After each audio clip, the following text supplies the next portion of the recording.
नमस्कार साथियों, मैं पंकज वैष्णव आप सभी का स्वागत करता हूं। आज के सेशन में हम समझ रहे हैं अपने 10वीं कक्षा के भूगोल विषय का छठा अध्याय, जिसका नाम है विनिर्माण उद्योग। इसके दो भाग हम अच्छे से समझ चुके हैं। आज के इस सेशन में हम तीसरा भाग समझने वाले हैं। तो इन दो भागों में हमने क्या क्या समझा।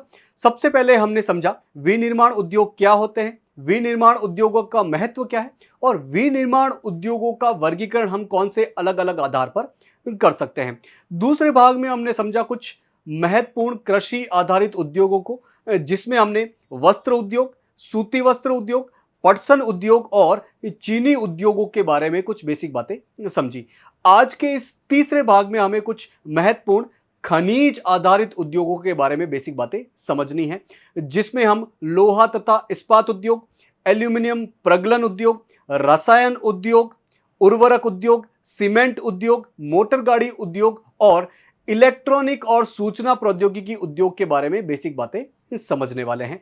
तो शुरू करते हैं और समझते हैं खनिज आधारित उद्योगों को। तो हमें प्रमुख रूप से दो उद्योगों के बारे में बात करनी थी। कृषि आधारित उद्योग, जिसके बारे में हमने दूसरे भाग में अच्छे से समझा, और आज के भाग में हम कुछ महत्वपूर्ण खनिज आधारित उद्योगों के बारे में बात करने वाले हैं। तो सबसे पहले यह देखते हैं कि खनिज आधारित उद्योग क्या होते हैं। वो सभी उद्योग जिसमें कच्चा माल खनिज का यूज होता है, जिसका कच्चा माल खनन के माध्यम से आता है, वो सारे खनिज आधारित उद्योग कहलाते हैं। जैसे कि लोहा तथा इस्पात उद्योग हो गया, जैसे कि एल्यूमिनियम प्रगलन उद्योग हो गया। इनका कच्चा माल जो है वो खनन के माध्यम से आता है, तो ये खनिज आधारित उद्योग कहलाते हैं। तो खनिज आधारित उद्योग, ये उद्योग खनिज और धातुओं को कच्चे माल के रूप में प्रयोग में लेते हैं। इनका कच्चा माल जो है वो खनिज या धातुएं होती है। जैसे कि लोहा तथा इस्पात उद्योग, भाई लोहा तथा इस्पात उद्योग में जो कच्चा माल होता है वो मुख्य रूप से लो अयस्क होता है। लो अयस्क को हम खनन के माध्यम से प्राप्त करते हैं, तो ये खनिज आधारित उद्योग है। ऐसे ही एल्यूमिनियम प्रगलन उद्योग, भाई एल्यूमिनियम प्रगलन उद्योग में कच्चा माल बॉक्साइट होता है। बॉक्साइट हम खनन के माध्यम से प्राप्त करते हैं, तो ये भी एक खनिज आधारित उद्योग हो गया। तो इसमें सबसे पहले है लोहा तथा इस्पात उद्योग। ये जो लोहा तथा इस्पात उद्योग है, ये एक आधारभूत उद्योग है। आधारभूत उद्योग का मतलब वे सभी उद्योग जो बाकी उद्योगों के लिए कच्चे माल का उत्पादन करते हैं। जैसे कि लोहा तथा इस्पात उद्योग जो है वो बाकी जो मशीन बनाने वाले उद्योग हैं उनके लिए लोहा और इस्पात का प्रोविजन करते हैं, लोहा तथा इस्पात उद्योग को प्रोवाइड करते हैं। तो ये आधारभूत उद्योग के अंतर्गत आ जाएगा।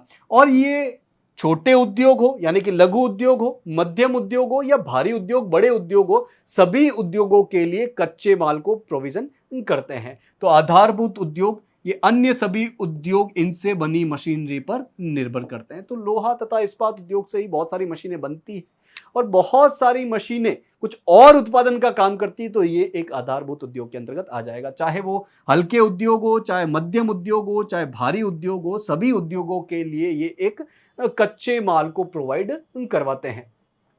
बहुत सारे अलग अलग चीजों के, अलग अलग वस्तुओं के निर्माण के लिए इस्पात की आवश्यकता होती है, लोहा तथा इस्पात की आवश्यकता होती है। चाहे वो इंजीनियरिंग सामान बनाने हो, चाहे अलग अलग प्रकार की निर्माण सामग्री बनानी हो, रक्षा के लिए उपकरण बनाने हो, चिकित्सा के लिए उपकरण बनाने हो, टेलीफोन के लिए उपकरण बनाने हो, वैज्ञानिक उपकरण बनाने हो, और ऐसी बहुत सारी उपभोक्ता वस्तुएं बनानी हो, इन सभी के लिए इस्पात का काम आता है, इस्पात का यूज किया जाता है। तो इसीलिए किसी भी देश में इस्पात का कितना उत्पादन होता है, इस्पात का कितना खपत होता है, मतलब इस्पात का कितना उपयोग होता है, उसके आधार पर हम उस देश के विकास के पैमाने को तय कर सकते हैं। अगर किसी भी देश के हमें विकास के पैमाने को तय करना है कि कोई देश विकसित है, विकासशील है, अल्प विकसित है, तो हम उस देश में यह देख सकते हैं कि उस देश में लोहा तथा इस्पात का कितना उत्पादन हो रहा है, कितना खपत हो रहा है। यह आधुनिक समय में किसी भी देश के विकास के पैमाने के रूप में देखा जाता है। तो लोहा तथा इस्पात उद्योग जो है ये एक भारी उद्योग के अंतर्गत आता है। क्यों? क्योंकि इसका जो कच्चा माल होता है और साथ ही इससे जो उत्पादित तैयार माल होता है वो दोनों ही भारी होता है। क्योंकि इसका कच्चा माल और उत्पादित माल दोनों ही भारी है, इसीलिए भारी उद्योग के अंतर्गत आ जाएगा। और इसीलिए इसकी जो परिवहन लागत है, मतलब इसका कच्चा माल और उत्पादित माल, तैयार माल एक जगह से दूसरी जगह पर ले जाने की जो लागत है वो बहुत ज्यादा होती है क्योंकि भारी सामान है। इस लोहा तथा इस्पात उद्योग के लिए मुख्य रूप से लो अयस्क, कोकिंग कोल और चूना पत्थर, इन तीनों की आवश्यकता होती है। और किस अनुपात में चाहिए होते हैं? लो अयस्क यदि आप 4 इकाई ले रहे हो तो कोकिंग कोल 2 इकाई लेनी पड़ेगी और चूना पत्थर को आपको 1 इकाई लेनी पड़ेगी। तो लो अयस्क, कोकिंग कोल और चूना पत्थर, इन तीनों का मुख्य रूप से 4:2:1 इस रूप में आवश्यकता होती है। साथ ही कुछ मात्रा में मैग्नीज की आवश्यकता भी पड़ती है, चूंकि हमें इस्पात को कठोर बनाना होता है। तो इस्पात को कठोर बनाने के लिए हमें मुख्य रूप से मैग्नीज की आवश्यकता पड़ती है कुछ मात्रा में। इससे निर्मित माल को बाजार तथा उपभोक्ताओं तक पहुंचाने के लिए भी सक्षम परिवहन की आवश्यकता होती है। ये जो लोहा तथा इस्पात उद्योग में तैयार माल है, निर्मित माल है, उसको बाजार तक पहुंचाने के लिए, उपभोक्ताओं तक पहुंचाने के लिए अच्छे खासे परिवहन के साधनों की आवश्यकता पड़ती है। चाहे वो स्थल परिवहन हो, चाहे वो जल परिवहन हो, उसमें हम रेल परिवहन को भी रख सकते हैं, सड़क परिवहन को भी रख सकते हैं। भारत के झारखंड राज्य में मुख्य रूप से एक पठारी क्षेत्र है जिसे हम छोटा नागपुर पठारी क्षेत्र कहते हैं। यहां पर अधिकांश लोहा तथा इस्पात उद्योग केंद्रित है। इस छोटा नागपुर पठारी क्षेत्र में बहुत सारे लोहा तथा इस्पात उद्योग, मतलब अधिकांश लोहा तथा इस्पात उद्योग जो यहां पर केंद्रित है। क्यों? क्या है ऐसी यहां पर कंडीशन, क्या है यहां ऐसी अनुकूल परिस्थितियां जिसकी वजह से यहां पर अधिकांश लोहा तथा इस्पात उद्योग केंद्रित है? क्योंकि यहां पर लो अयस्क की कम लागत लगती है। भाई अच्छी मात्रा में यहां से लो अयस्क का खनन किया जाता है, तो यहां पर लो अयस्क की लागत जो है वो कम लगती है। साथ ही यहां पर उच्च कोटि का कच्चा माल मिल जाएगा पास में ही।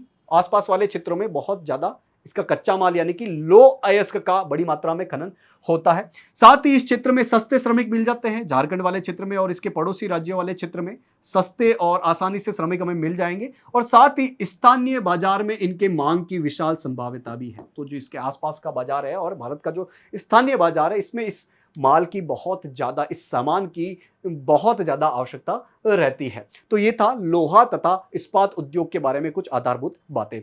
दूसरा खनिज आधारित उद्योग है एल्यूमिनियम प्रगलन उद्योग, जिसमें कच्चा माल जो है वो बॉक्साइट है। बॉक्साइट हम जमीन के अंदर से खनन के माध्यम से प्राप्त करते हैं, इसीलिए ये एक खनिज आधारित उद्योग के अंतर्गत आता है। तो भारत में लोहा तथा इस्पात उद्योग के बाद दूसरा सर्वाधिक महत्वपूर्ण धातु साधन उद्योग है ये एल्यूमिनियम प्रगलन उद्योग।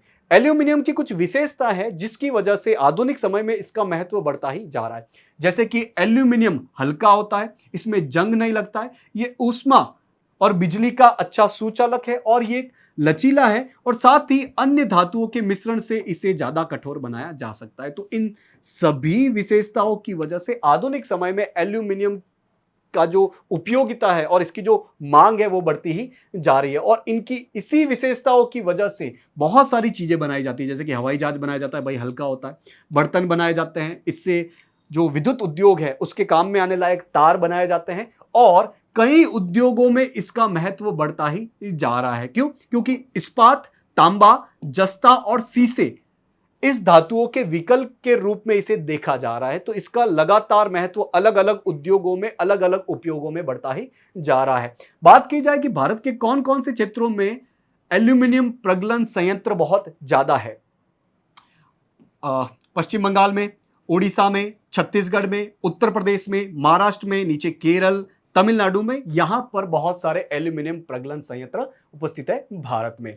एल्यूमिनियम के लिए जो कच्चा माल की जरूरत पड़ती है वो है बॉक्साइट, जिसको हम जमीन के अंदर से खनन के माध्यम से प्राप्त करते हैं। ये एक भारी पदार्थ होता है और मुख्य रूप से ये गहरे लाल रंग की चट्टान जैसा है, ऐसा ये दिखता है। तो बोला जाए कि एल्यूमिनियम के लिए कच्चा माल क्या है, तो बॉक्साइट है। बॉक्साइट से क्या बनता है, तो मुख्य रूप से एल्यूमिनियम बनता है। इस उद्योग की स्थापना के लिए कुछ महत्वपूर्ण आवश्यकता है, जैसे कि इस उद्योग के लिए नियमित ऊर्जा की पूर्ति होनी चाहिए, भाई बिजली लगातार मिलनी चाहिए। साथ ही कच्चा माल लगातार मिलना चाहिए और वो भी कम कीमत पर मिलना चाहिए। ये इस उद्योग की कुछ आधारभूत आवश्यकता है। तीसरा खनिज आधारित उद्योग है रसायन उद्योग, केमिकल उद्योग। तो भारत में इसका तेजी से विकास हो रहा है और तेजी से ये अलग अलग क्षेत्रों में फैल रहा है। इसमें लघु यानी कि छोटे और वृहत यानी कि बड़े दोनों प्रकार की विनिर्माण इकाइयां सम्मिलित है। तो रासायनिक जो उद्योग है उसमें छोटे उद्योगों का भी बहुत ज्यादा विकास हो रहा है, बहुत ज्यादा विस्तार और फैलाव हो रहा है, और बड़े बड़े वृहद प्रकार के उद्योगों का भी बहुत तेजी से विकास हो रहा है और अलग अलग क्षेत्रों में इसका विस्तार और फैलाव हो रहा है। इसमें चाहे अकार्बनिक रसायन की बात करें या कार्बनिक रसायन की बात करें, दोनों प्रकार के उद्योग बहुत तेजी से विकास हो रहे हैं। अगर अकार्बनिक रसायन की बात करें तो इसमें मुख्य रूप से आता है सल्फ्यूरिक अम्ल, जिसका उर्वरक बनाने में, कृत्रिम वस्त्र बनाने में, प्लास्टिक, गोंद, रंग रोगन, डाई, इनके निर्माण में बड़ी मात्रा में प्रयुक्त आता है। तो सल्फ्यूरिक अम्ल से ये मुख्य रूप से चीजें बनाई जाती है। दूसरा है नाइट्रिक अम्ल, इसका भी अलग अलग क्षेत्रों में बहुत ज्यादा यूज होता है। क्षार की बात की जाए, सोडा एस की बात की जाए, जिसका यूज कांच बनाने में, साबुन बनाने में, कागज बनाने में इसका ज्यादा उपयोग होता है। साथ ही कास्टिक सोडा, भाई कास्टिक सोडा का भी उत्पादन बहुत ज्यादा होता है।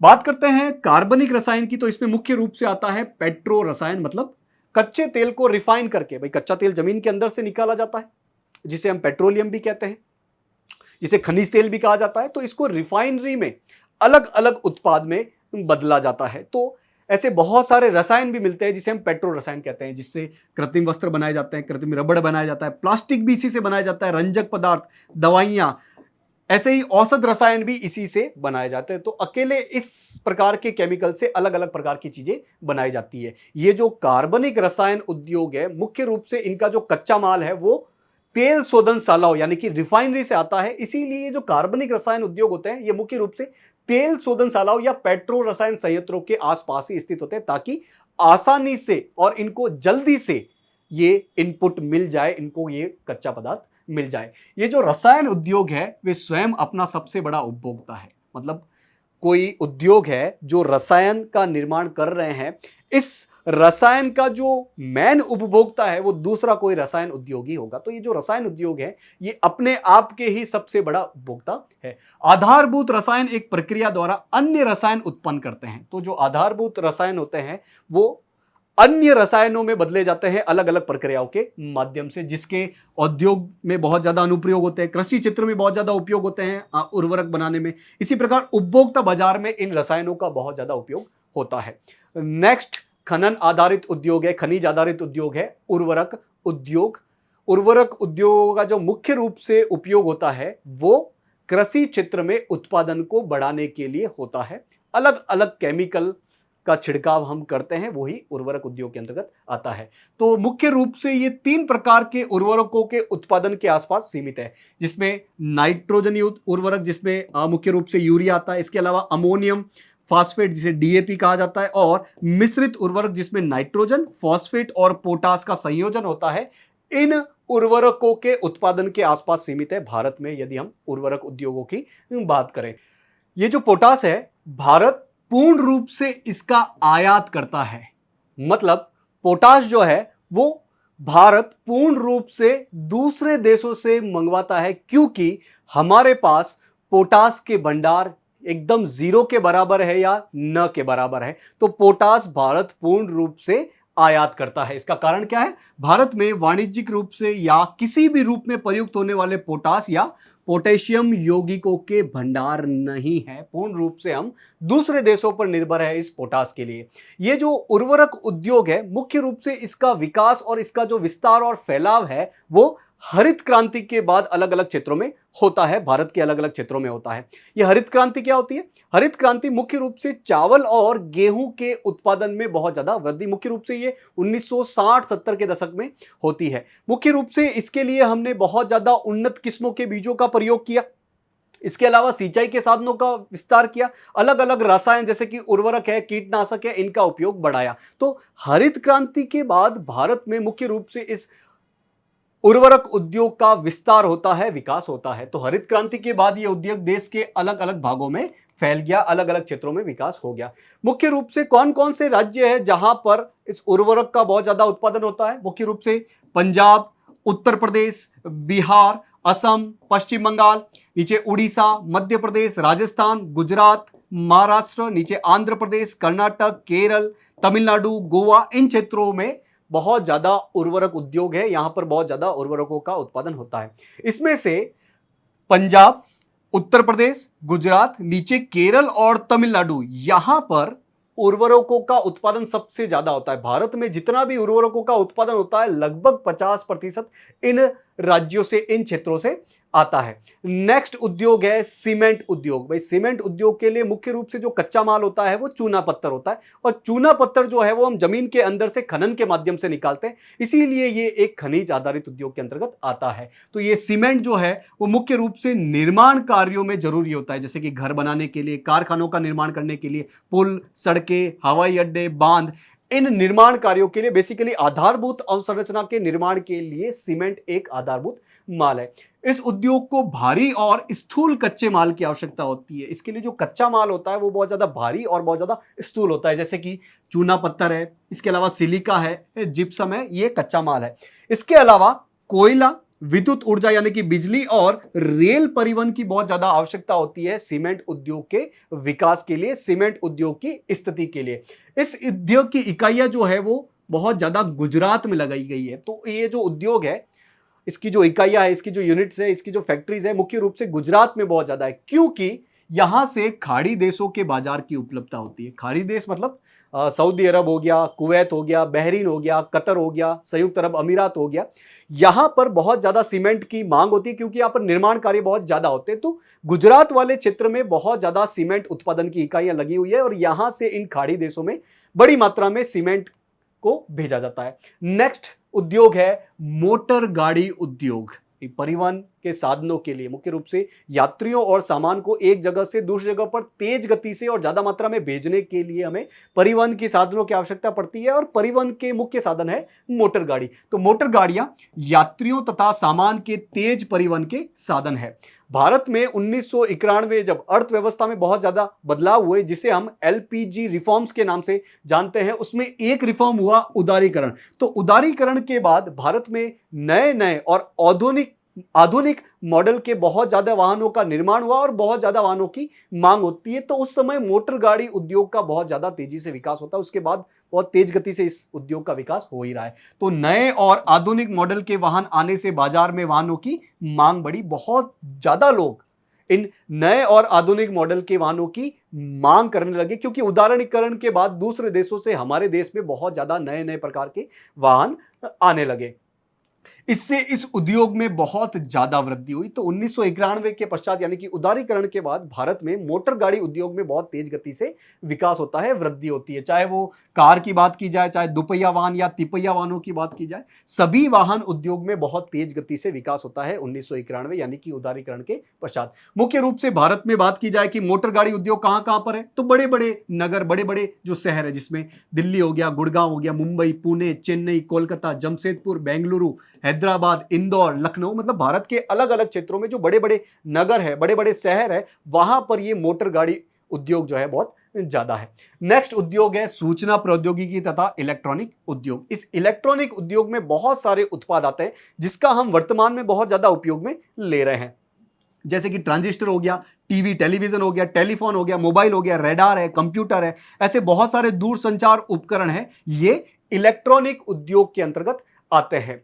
कर्नाटक की राजधानी जो बेंगलुरु है, वो इलेक्ट्रॉनिक उत्पाद के लिए पूरे भारत में, पूरे विश्व में फेमस है। तो इसीलिए वो इलेक्ट्रॉनिक राजधानी के रूप में जाना जाता है, क्योंकि वहां पर इलेक्ट्रॉनिक उत्पादों का बहुत ज्यादा निर्माण होता है। इलेक्ट्रॉनिक सामान के महत्वपूर्ण केंद्र की बात की जाए भारत में, तो वही बड़े बड़े महानगरों का नाम आता है, जैसे कि मुंबई है, दिल्ली है, हैदराबाद, पुणे, चेन्नई, लखनऊ, कोलकाता। ये इलेक्ट्रॉनिक सामान के उत्पादन में महत्वपूर्ण केंद्र है। साथ ही जो सर्वाधिक उद्योग है इस इलेक्ट्रॉनिक उद्योग के, वो बेंगलुरु, नोएडा, मुंबई, चेन्नई, हैदराबाद, पुणे, इन क्षेत्रों में स्थित है।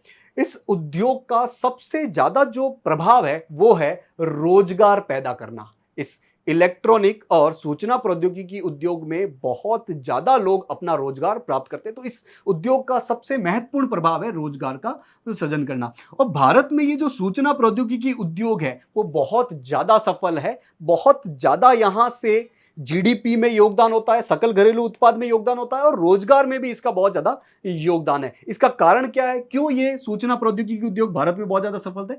क्योंकि भारत में लगातार हार्डवेयर और सॉफ्टवेयर का तेजी से विकास होता ही जा रहा है। तो आज के इस भाग में हमने प्रमुख रूप से कुछ महत्वपूर्ण खनिज आधारित उद्योग के बारे में बेसिक बातें समझी, जिसमें हमने लोहा तथा इस्पात उद्योग हो गया, एल्यूमिनियम प्रगलन उद्योग हो गया, रसायन उद्योग हो गया, उर्वरक उद्योग हो गया, सीमेंट उद्योग हो गया, मोटर गाड़ी वाहन उद्योग हो गया, इसके अलावा लास्ट में हमने सूचना प्रौद्योगिकी और इलेक्ट्रॉनिक उद्योग के बारे में बेसिक बातें समझी। तो यही इस भाग का लर्निंग आउटकम रहता है। तो आज के पार्ट में हमने जो भी पढ़ा उसको हम कुछ प्रश्नों के माध्यम से परीक्षण कर लेते हैं। पहला प्रश्न है, भारत पोटास का आयात क्यों करता है? प्रश्न पूछा जा रहा है कि भारत पोटास का आयात क्यों करता है, दूसरे देशों से ही पोटास को पूरी तरह से क्यों मंगवाना पड़ता है भारत में? क्योंकि उच्च मांग है। ब, क्योंकि भारत में उच्च उत्पादन लागत लगती है। स, भारत में वाणिज्यिक रूप से उपयोग योग्य पोटास या पोटाशियम यौगिकों की कमी है। या द, भारतीय पोटास की गुणवत्ता खराब है। भाई हमने देखा था कि भारत में पोटास जो औद्योगिक रूप से उपयोग आ जाए या इसके यौगिकों की बहुत ज्यादा कमी है या जीरो के बराबर है, इसीलिए पूरी तरीके से भारत में पोटास का आयात किया जाता है। ऑप्शन नंबर स अपना सही जवाब हो जाएगा। दूसरा प्रश्न है, कार्बनिक रसायन उद्योग आमतौर पर कहां स्थित होते हैं? बोला जा रहा है कि ये जो कार्बनिक रसायन उद्योग है वो आमतौर पर जनरली कहां पर स्थित होते हैं? कोयला खदानों के पास। ब, तेल शोधनशालाओं या पेट्रो रसायन संयंत्रों के पास। स, लो अयस्क खदानों के पास। या द, कपास के खेतों के पास। तो हमने देखा था कि ये जो कार्बनिक रसायन उद्योग है मुख्य रूप से ये तेल शोधनशालाओं या पेट्रो रसायन संयंत्रों के आसपास स्थित होते हैं, क्योंकि यहां से इनको आसानी से, जल्दी और कम परिवहन लागत में अच्छा कच्चा माल मिल जाएगा। तो ऑप्शन नंबर ब अपना सही जवाब हो जाएगा। कार्बनिक रसायन उद्योग आमतौर पर तेल शोधनशालाओं या पेट्रो रसायन संयंत्रों के आसपास स्थित होते हैं। तीसरा प्रश्न है, एल्यूमिनियम प्रगलन में प्रयुक्त होने वाला मुख्य कच्चा माल क्या है? बोला जा रहा है कि ये जो एल्यूमिनियम प्रगलन उद्योग है उसमें मुख्य रूप से कौन सा कच्चा माल यूज में आता है? चूना पत्थर। ब, बॉक्साइट। स, लो अयस्क। या द, तांबा अयस्क। तो हमने देखा कि एल्यूमिनियम के लिए मुख्य रूप से कच्चा माल क्या होता है? बॉक्साइट होता है। ऑप्शन नंबर ब अपना सही जवाब हो जाएगा। तो इन प्रश्नों के माध्यम से आज जो भी पढ़ा उसको हमने एक बार परीक्षण भी कर लिया है। आशा है आज जो भी पढ़ा आपको समझ में आया होगा। आज के इस सेशन से जुड़ने के लिए आप सभी का बहुत बहुत धन्यवाद।